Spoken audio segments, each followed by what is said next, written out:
llamo a. Oh, na na. What's up, everybody? It's me, E-Man, from E-Man's Movie Reviews, and today we're going to review The Lion King.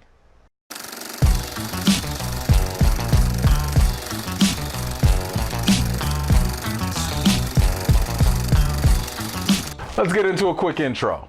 After the loss of his father, a young lion prince flees the kingdom only to learn the true meaning of responsibility and bravery. Enough of that, let's get right into the good. The good. One of the most interesting things about this new Lion King movie is that we have some new photoreal technology that's used to really bring these animals to life.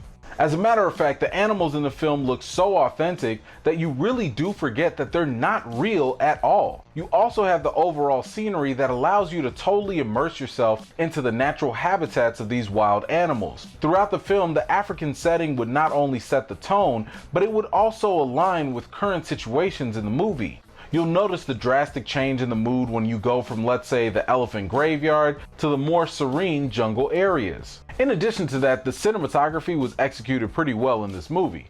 It probably helped a great deal, seeing as though this movie replicates the scenes from the animated movie practically on a shot-for-shot basis. So you'll probably notice a number of very familiar scenes if you've seen the original movie. However, even if, let's say, this were your first time experiencing The Lion King, there were some engaging moments in the film that would be rather entertaining. One scene that really stood out to me was the really cool chase scene involving the hyenas. The fast pace and close-up shots really delivered some thrills, even if it were only for a short amount of time.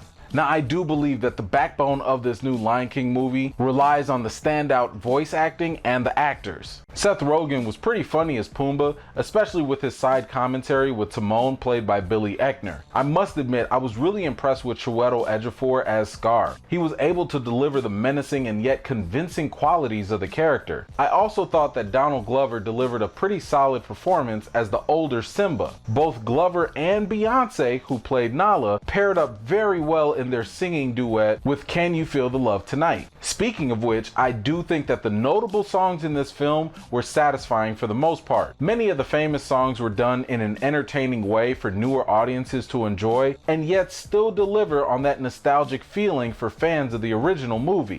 And if you were like me, you'll probably find yourself singing along to a couple of them like I did. But enough of that, let's get into the bad. The bad.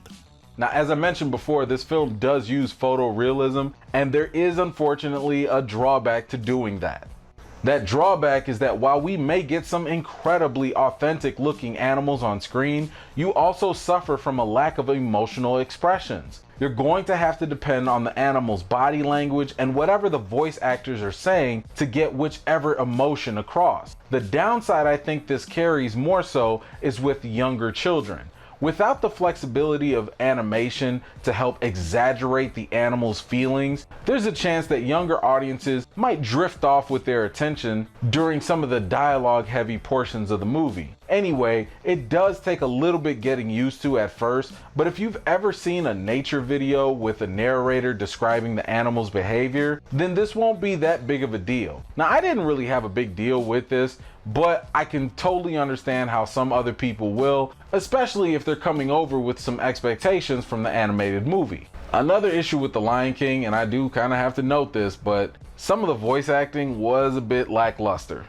I mean, this really makes me feel bad, but I'm sorry to say it, but James Earl Jones as Mufasa simply didn't work in comparison to his previous work in the animated film.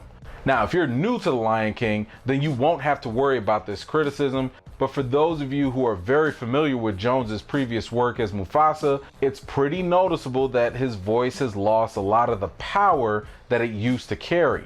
Honestly, it might have actually been a better route to just remaster his previous sound recordings, especially given the fact that he really doesn't have that many new lines this time around. Either way, I personally still appreciate that he was able to be a part of this film after so many years. Okay, the other, not so good, just a little, not that great voice acting, came from, Beyoncé. What? Man, they gonna kill me, man. Okay. The other not so great voice acting came from Beyonce. Dear Beehive, I have a wife and 3 daughters that I love very much. Please spare my life and theirs. Thank you in advance. E-Man. While it goes without question that Beyonce's singing ability is amazing and a joy to the ears, her speaking parts as Nala were a bit cringeworthy. On many different occasions, she sounded as if she were just reading a script rather than playing a role. It was a bit distracting because every time Nala spoke, you would quickly be reminded that it was Beyonce speaking rather than believing Nala the character. I'll also go on to say that I really didn't like the voice pairing of Beyonce and Donald Glover given their characters. Now, Beyonce has a very strong, mature, and powerful voice. And in my opinion, Donald Glover's voice doesn't really come across to match that. In some cases, it almost sounded as though Beyonce's voice would have been more fitting as Simba's mother rather than his sibling. In other words, I didn't think that the sound quality of their voices made for a convincing pairing during their speaking scenes. And I'm only referring to the parts where they're talking back and forth. I'm not talking about when they're singing, because the singing duets, in my opinion, I thought were done pretty well. Oh, and one last thing, and this is just my own personal gripe, I was a little disappointed with how they used Rafiki. While I understand this might not be an issue for newer audiences, I did think that it was a missed opportunity to have Rafiki do some of his monkey kung fu. I understand that the animated movie can have more liberties with the characters, but I still think they could have found a way to make Rafiki a little bit more lively with his action scene. Okay, enough of that. Let's get to the reason. The reason. The Lion King is a visually captivating movie about a classic story that looks like a National Geographic show on the Disney Channel. It'll deliver on the expected beats, familiar moments, and you'll get a couple of laughs along the way. What it won't do is capture every aspect of the previous animated film. It simply cannot do that. I think it's important to understand that going into this movie. If you're deeply attached to the animated movie, then this film will fall short automatically because it physically cannot do what the animated movie did. I mean, this Lion King movie faces an almost impossible task of trying to live up to nostalgia. However, at the same time, it does deliver something refreshing with the new photoreal technology. So when it comes to the rating for the Lion King, I've got to give it an 8 out of 10. I do think that if you've never watched the original movie, you're going to come into this movie with lowered expectations, and that's really a good way to approach this film.